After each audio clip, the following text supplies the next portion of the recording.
Hey, what's going on, guys? Carl G. Larson here, and I want to take a moment today and just talk about a topic that I think a lot of people have questions about, so I wanted to address it and hopefully demystify it and give some guidance and a preview of some more training videos that are coming up. But the topic at hand today that a lot of people have questions about is tracking.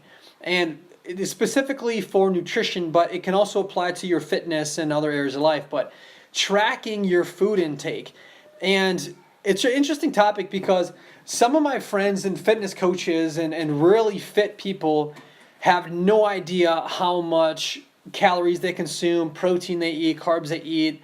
They just eat healthy, right? They just follow the simple guidelines of like eating fruits and vegetables, eating lean protein, and eating and drinking a lot of water.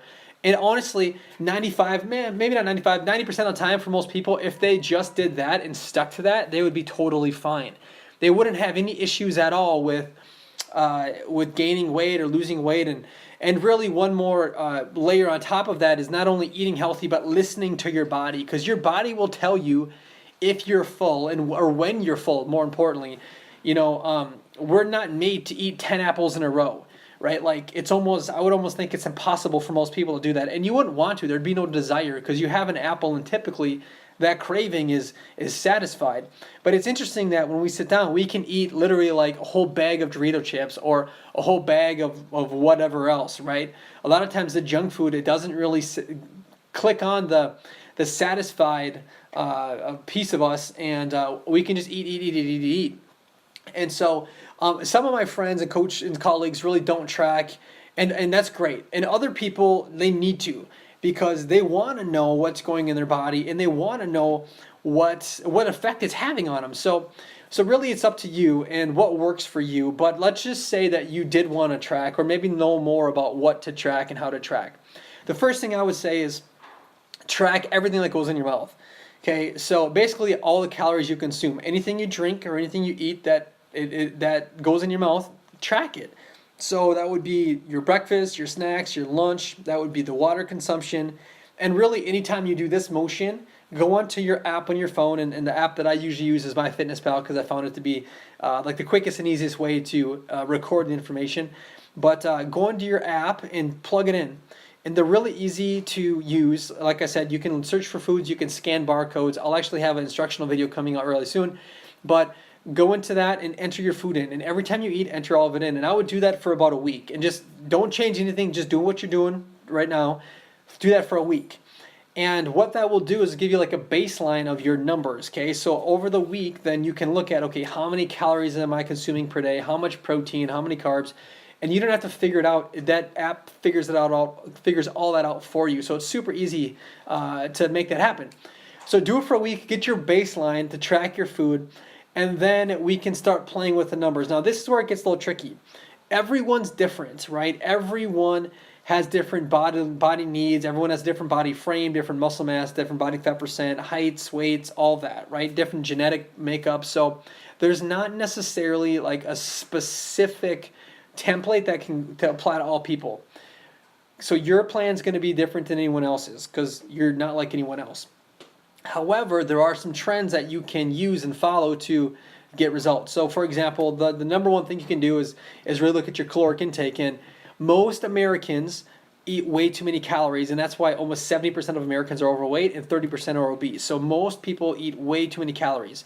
And so when you really weight gain or weight loss is based on your energy balance in your body, right? If you have an abundance of energy, i.e. you eat way more than you burn off, you're going to gain weight. Or if you have a deficit in energy where you burn off more than you eat, then you're going to lose weight. So really, it's as simple as that. And if you want to lose weight, your energy, your caloric intake has to be less than what you burn off per day.